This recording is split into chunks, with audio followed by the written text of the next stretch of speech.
Good morning friends. ఈరోజు మనము బియ్యం కార్డుల గురించి తెలుసుకుందాము. బియ్యం కార్డుకి అప్లై చేసుకోవటానికి ప్రభుత్వం వదిలినటువంటి అవకాశాలను నాకు తెలిసినంత వరకు వివరిస్తాను ఫ్రెండ్స్.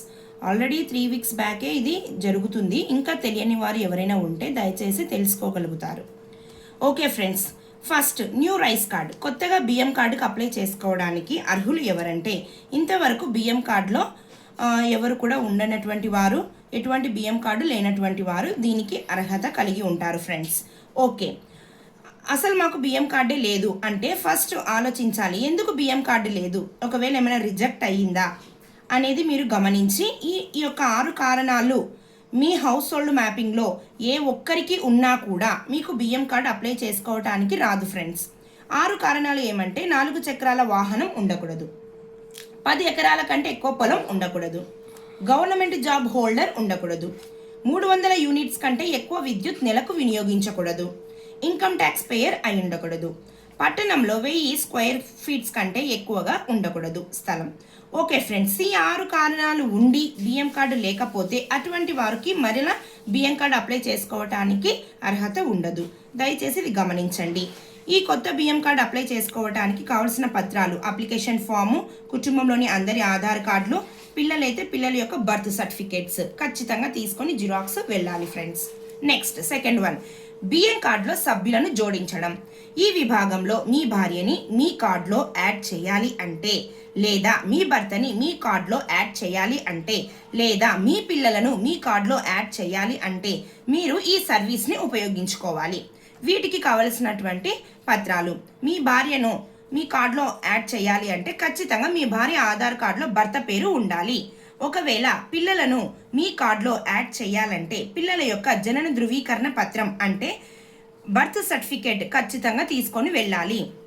తర్వాత కుటుంబంలోని అందరి ఆధార్ కార్డులు, బియ్యం కార్డు, అప్లికేషన్ ఫామ్ ఇవన్నీ జిరాక్స్ తీసుకొని వెళ్ళాలి ఫ్రెండ్స్. నెక్స్ట్ థర్డ్ వన్, బియ్యం కార్డులో సభ్యులను తొలగించడం, స్ప్లిట్టింగ్ ఆఫ్ రైట్.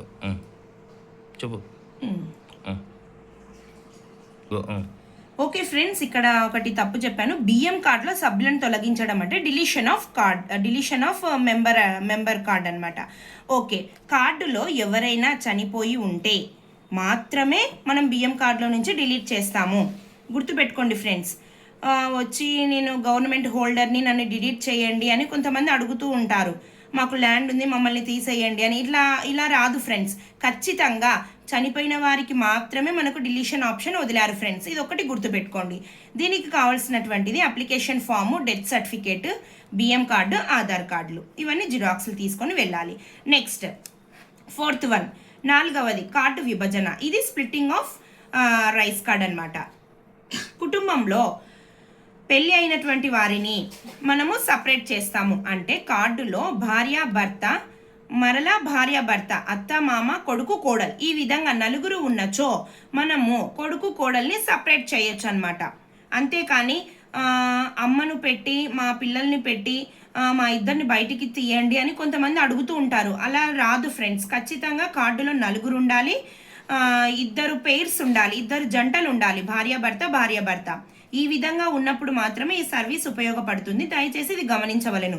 దీనికి కావలసిన పత్రాలు: అప్లికేషన్ ఫాము, ఆధార్ కార్డులు, బియ్యం కార్డు, తర్వాత ఎవరినైతే విభజన చేస్తున్నామో వాళ్ళ యొక్క బియ్యం కార్డులు మస్ట్ అండ్ షుడ్ ఫ్రెండ్స్. ఇవన్నీ జిరాక్స్లు తీసుకొని సచివాలయంకి వెళ్ళాలి. నెక్స్ట్ 5వది, తప్పుగా జోడించిన ఆధార్ సీడింగ్ సవరణ. అంటే రైస్ కార్డులో ఒక వ్యక్తికి వేరొక వ్యక్తి యొక్క ఆధార్తో లింక్ అయి ఉంటుంది. అటువంటి వారికి ఈ సర్వీస్ ఉపయోగపడుతుంది ఫ్రెండ్స్. ఈ సర్వీస్ ద్వారా వారి యొక్క ఆధార్ కార్డ్ని ఆ యొక్క రైస్ కార్డ్కి కరెక్ట్గా సవరణ చేస్తారు. ఇది గుర్తుపెట్టుకోండి. దీనికి కావాల్సినటువంటివి అప్లికేషన్ ఫాము, బియ్యం కార్డు, ఆధార్ కార్డులు, జిరాక్స్లు. ఓకే, ఈ సర్వీస్ చేసేటప్పుడు ఖచ్చితంగా సెల్ఫ్ ఆధార్ కార్డ్తోనే చేయాలి ఫ్రెండ్స్. అదొకటి గుర్తుపెట్టుకోండి. నెక్స్ట్ 6వది, సరెండర్ బియ్యం కార్డు.